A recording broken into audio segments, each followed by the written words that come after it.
कौन है सलाहुद्दीन? ये आसमान से उतरा हुआ नहीं था, ये जमीन से निकला हुआ नहीं था। माँ बाप की सालेह नीयत की वजह से सलाहुद्दीन पैदा होता है। माँ बाप की जब तरबियत हो, उनकी नीयत साले हो, तो आज बच्चे साले पैदा होंगे।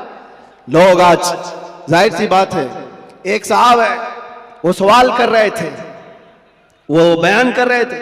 उस बयान में एक खातून ने आकर के कहा, मौलाना आप करबला के वाकयात बहुत सुनाते हैं, करबला के वाकयात बहुत सुनाते हैं, हुसैन आजम के तज़किरे, उनके सफर, उनके इस्तिकामत, उनके जज्बे शहादत सब बहुत सुनाते, लेकिन फिर कोई हुसैन क्यों नहीं पैदा होता? मौलाना ने अच्छा जवाब दिया।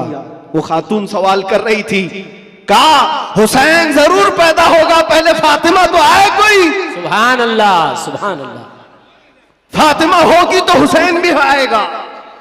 घरों के हालात जब दुरुस्त हो जाते हैं तो मेरे अजीजों, उन खानदानों में नेक व साले औलाद होती है। दरख्त बन जाने के बाद हम तरबियत की सोच रहे हैं, बिगड़े हुए माशरे को सुधारने के लिए। अब तो यहां पर कचरा निकालने के लिए हाथ नहीं, बड़े बड़े बिल्डोजर लगाने पड़ते हैं, तब जाकर के कचरे निकलेंगे। लेकिन जो नौजवान है, मैं उनसे गुजारिश करूंगा, नीयत कर लो, साले नीयत अल्लाह की बारगाह में कि मौला मुझे तहसीन फर्ज अता फरमा, मेरी शर्मगाह की हिफाजत अता फरमा, मुझे वो नेक खातून दे जो मुझे दुनिया से हटाकर जन्नत की तरफ ले जाए, मुझे दुनिया की मोहब्बत से निकाल कर अल्लाह उसके रसूल की मोहब्बत डाले। तुम्हारी नीयतों से अल्लाह तबारक व तआला वो चीज तुम्हें अता करेगा। पहले से अगर ये सोचता है जवान, ऐसी दुल्हन मिले जो चार लोगों में खड़ा करूं तो लोग उसे देखते रहे, बेहया आदमी, दयूस आदमी, जो अपनी औरत का मुजाहरा कराना चाहता है, शादी इसलिए करना चाहता है कि चार लोगों में उसकी खूबसूरती दिखाए, उस शख्स के बारे में मेरे आका फरमाते वो जहन्नमी है, वो जहन्नमी है, वो जहन्नमी है। 3 बार फरमाया। पूछा कौन?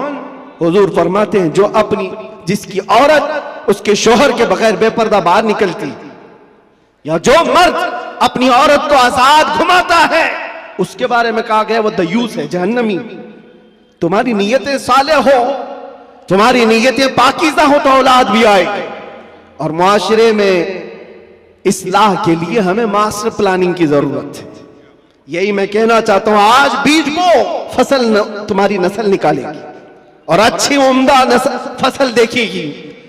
और इस मुआशरे के बिगड़े हुए हालात को मेरे अजीजों मिलकर के सही किया जा सकता है। नशे के मुतालिक मुझे बड़ी अजीब कुफ्त महसूस होती है। क्यों? तुम किस नशे में आज डूबे हुए हो? कौन सा है यह नशा?